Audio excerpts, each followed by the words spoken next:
il aime le code. Il faut que la communication soit codée, mais de façon claire et transparente. La rigidité, c'est pas pour nous. Mon nom est Francis Parent-Valquette et vous écoutez le Sandro Show. Mais le plus important, c'est qu'il est bélier. Il y a quelques semaines, lors de la première neige, je t'ai parlé de mon plaisir d'aller glisser l'hiver avec les enfants, avec ma blonde. C'est quelque chose qu'on aime beaucoup faire. Même il y a quelques années, on avait pris une passe à Saint-Jean-de-Mata. On est allé à quelques reprises.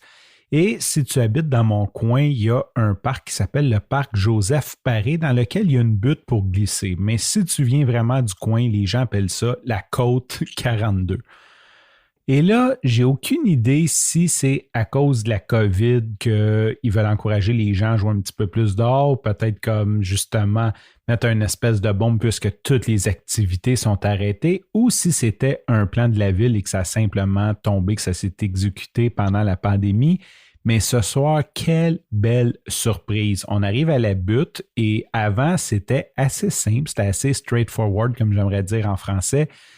C'était une butte en plein milieu du parc et parfois il neige, donc il y a de la neige sur la butte et tu arrives avec ton traîneau, tu montes à pied et tu descends. Donc si tu arrives puis qu'il vient de neiger, ben, il y a épais de neige, ça glisse pas vite et si tu arrives puis ça a fondu puis ça a gelé, ben, ça glisse plus vite parce qu'il y a de la glace. Les deux seules installations de cette butte-là, en fait, c'est une clôture garde-fou du côté boisé pour pas que les gens glissent dans les arbres et un lampadaire qui est allumé de façon assez aléatoire. Je ne sais pas trop c'est quoi les heures d'ouverture, mais ça arrive qu'on va glisser et qu'il est fermé. Ce soir, quelle belle surprise en arrivant à la côte 42. La ville a vraiment bonifié l'offre.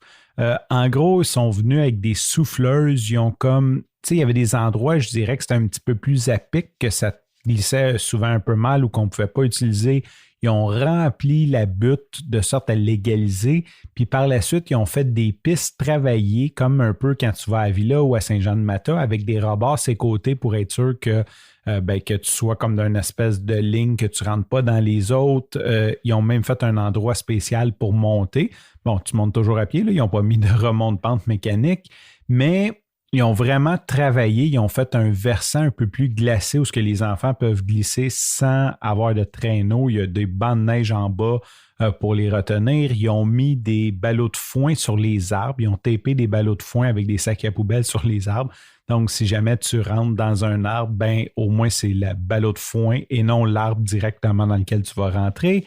Bref, ils ont fait vraiment un beau travail de retravailler pour nous encourager à aller glisser. Et quel plaisir d'aller glisser sur une piste qui est retravaillée. Vraiment, j'ai juste le goût de dire merci à mon arrondissement d'avoir fait ça.